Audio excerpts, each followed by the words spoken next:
I want to ease them into the session. So this way I can get them used to being photographed with me. So I'll have them walk really slowly towards the camera, looking at each other, and every once in a while I'll yell kiss, and I have them lean in for a kiss. And again, so I always start with this walking pose, okay? And they're more of a candid moment, and I tell them, I tell them at the time of the consultation too that a lot of the photographs for the engagement session is kind of a little bit posy. We do some candid shots, but on your wedding day, it's going to be a lot of candids because that's the way we photograph. But the engagement session, there's a little bit of posing guidelines that we like to follow. So again, have them walk in, look at each other, laughing, crack a joke, and I will actually have them do this several times. I will have them come to the camera and I'll say, okay, that was great. These guys go back and do this again.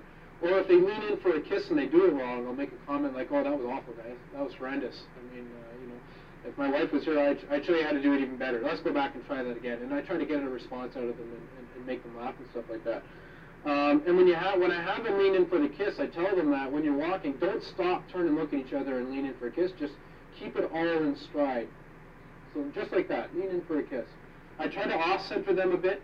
I don't want them directly into the frame. I try to either place them on the right side or the left side. If the roads are there, I use leading lines. I like these leading lines and stuff like that. And again, I'm shooting the 70 to 200 at 200 millimeter, probably around f4 or f2.8 to get this a little bit out of focus. I want these guys to pop right out of the image. Okay. The next one I call R pose, and the reason I call it R pose is because of the pose. It's the pose that I have. How would I explain this? Well, Rob Provencher, because he's so old, he photographed my wife at the time, who was my girlfriend. It was our very first photography session, and he did this pose with us. And we loved it so much that we ordered a big, huge print. We have it on our wall, and we still have it on our wall, and that had to be with my wife, I don't know how many years now. It's been a long time. So we always call it R pose. So when we're with our clients, we're saying, okay, now we're going to do R pose, and we tell them the story on why it's R pose. And it's very, very, very simple. And again, these poses are in no particular order, okay? One thing I will mention right now is background plays a key factor. Okay, whenever you're looking for backgrounds, you're basically, what I tell my clients is I'm looking for a space that's about 5 feet by 5 feet behind you. So, if I find a nice little spot of trees that has nice colors, this was a fall portrait that we did here, I'm just looking for this space right here. It doesn't matter if there's a dumpster over here, or there's a highway right here, or a road right here with those cars. It doesn't matter. I'm strictly looking for a 5 foot by 5 foot, and I'll tell them that because some of the spots that we actually go to for our sessions are, some downtown back alleys, whatever the client wants. So when you're looking for a background, I try to find something that's not very distracting. I try not to have anything come out of the client's head in the background except for frizzy hair like we have here. Now this pose is really, really easy, and I'll show this to you after. Basically, I just have the guy plop down, and I tell him I just want you to sit down, and I have a rolling camera case that I'll show you after that I actually use as my stool so that I'm not bringing a stool with me on my sessions. And I've had from all shapes and sizes sit on this bag, and it's indestructible. So I have the guy sit down. I have his fiancée come in, lean in, make sure that her head is up a little bit higher. I try to tilt her head into him. I try not to have them low where his ear is in front of her face. So I kind of like a good height difference here. You get the arms around his head, and you make sure that the ring finger is out, showing the nice big engagement ring. Okay. This one here again, 70 to 200. I go full length at 200, or I use my 85 millimeter. I have a reflector. All these are natural light. I have a reflector right underneath him here that's actually sitting on his lap, and this gives nice little catch lights underneath the bottom parts of the eyes, and it also fills in any shadows. Out of all my engagement sessions, most of the parents choose one of these images. Well, my clients like them too, but I always find that the parents, meaning the bride-to-be's mother and father, always seem to choose this one here, and it's a really, really good seller. Okay, it's very, very simple. You can do it pretty well anywhere. It's really easy for the guy. See, again here, I made sure that her face was in front of his ear so that his ear wasn't in front of her face block here. A rule of thumb, if you're looking for a height difference, is you have her mouth to his eyes, okay? You don't want the eyes on the same level because it's just not going to look right. So I try to keep her mouth to his eyes, and I find that's a really good height difference for the two of them. Okay?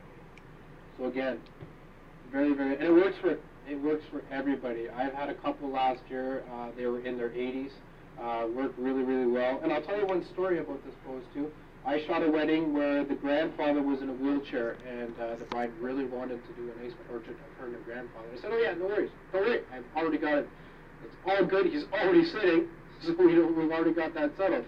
And I said, "Let's just do our pose." And she knew exactly what we were talking about because we did it at her engagement. So she goes, "Oh, that would be perfect." So I had her come around her grandfather, and then I brought the grandmother in and did the same thing, and they loved that. So again, you know, very, very simple to do. Right now, I just have him sitting on a park bench. Okay. This one looks a little bit distorted, but I'll blame that on Kerry because he's the one that set this into the presentation.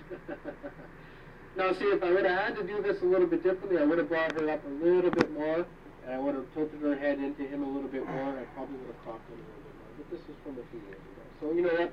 I'm learning as I go along. I'm not an expert at this. I'm just, this is just what works for us, okay? We do this a lot, and we also do this on the wedding day as well. Okay, so all these poses that I'm doing for the engagement session, we're actually going to redo them again when we do the wedding. But of course, you know, the bride's going to be in a dress, the groom's going to be in a suit, and there's going to be different locations that we're going to do it. The next one is a piggyback. Now, of course, not everybody can do the piggyback, right?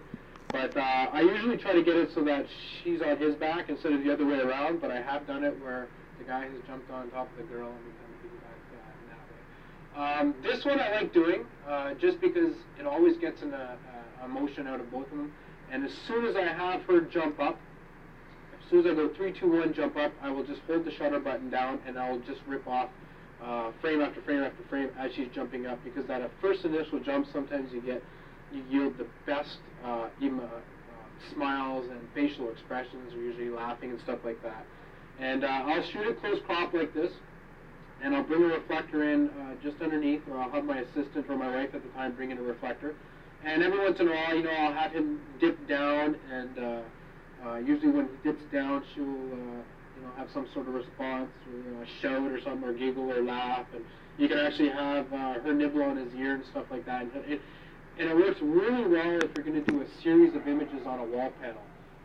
So during the sales session, you know, if they have like this great, we have 5 images, 5 frames in a row that just show this actual, what do you call it, emotional response or laughter.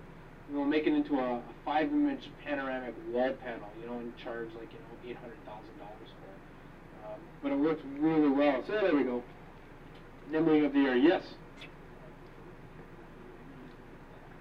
Yes, so the question was, for pose number 2, which was our pose, where I have the guy sitting down and the girl behind, I'm only using a reflector. All my engagement session is strictly available light, except for when I'm doing off-camera flash, which is my funky stuff. But everything here is all available light and reflector. I try to find nice open shade. Personally, I like cloudy days just because we can go anywhere. But if it's bright sunshine out, I will use the sun as a background light. There was one here where you can see I used I found a sort of an open shaded spot, but I had the sunlight coming in just as a kicker light highlighting a hair. So I will use that. But yeah, just one reflector underneath to light up the eyes.